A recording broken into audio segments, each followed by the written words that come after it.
all these coaches, they're training the nervous system and training the brain, but they're literally training it by chance or by accident.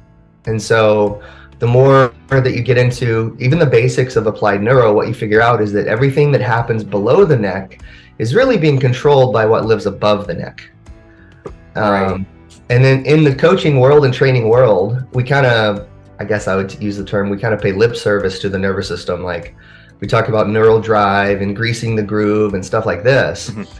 But then we often explain away problems or performance issues with stuff like motor pattern dysfunctions or functional movement issues and stuff like this, or even structural issues.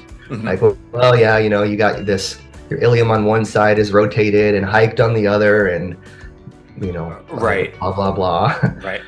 And that's not to say the structure can't have some influence, but the structure didn't just decide to go into that dysfunctional position one day, and the functional motor pattern didn't just come into play all by itself. Like even the individual muscles, when you have a muscle that's not firing well or not facilitating correctly, those little muscles don't have brains inside of them that where one day they wake up and go, you know what, today I'm going to be a huge pain in your rear end. And then this other muscle goes, well, cool, if you're going to do all the work, I'm going to take the day off and just go drink cocktails by the pool. Right. So now we have one that's tight and one that doesn't activate, you know, with this functional motor pattern. And like, that's not how these decisions and things come to happen. All of it is driven by the nervous system. And what I usually tell my clients and my students is when you dig into either a muscle or a group or a pattern, if you dig deep enough, you're going to both literally and metaphorically run into the nervous system. Like metaphorically, those muscles aren't choosing the movements that they create.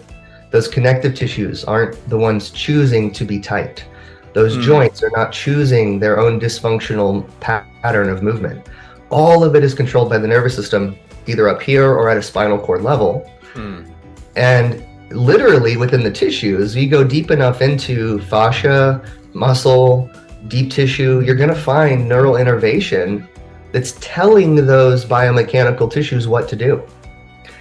And so it kind of becomes what neuro is for me is this way of going, well, why is that happening? Why is that happening? Why is that happening? And digging a little deeper, not being satisfied with just a structural issue answer, or just like a motor pattern answer or reciprocal inhibition answer. Like, let's go a little deeper than that and go, yeah, but what's causing that?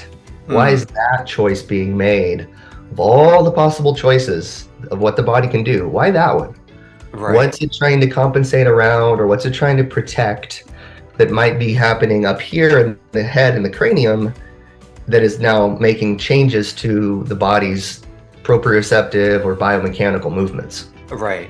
It's interesting. I mean, it absolutely makes sense. But like you said, like just going those extra layers deeper, that takes a little bit more time, a little bit more experience and education to get into. So it can be very easy to get. I just know like early on when I was first getting into personal training and fitness and stuff, like we learn about like the muscles, you know, we learn like when this one fires, this one, you know, relaxes, like all like the, you know, ipsilateral, contralateral, all that stuff. So we know about human movement of it, and you can learn, you know, some about that, but going even deeper into what's the source of what's driving all the communication behind it, it comes from what's, you know, in between the two ears. So when you're in your injury and you're, like when you were going through your work with your meniscus and stuff. So is it safe to say probably structurally everything healed in the right way, but it was more of there was something going on neurologically that was still causing the pain to pop up when you were playing soccer, even so much as just walking around Disneyland?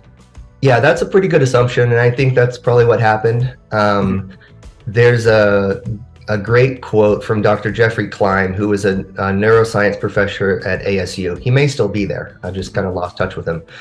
But his quote, and I'll kind of paraphrase, but he says, the goal of any rehabilitation intervention is to restore those neural structures that were rendered dysfunctional from the injury or from disuse.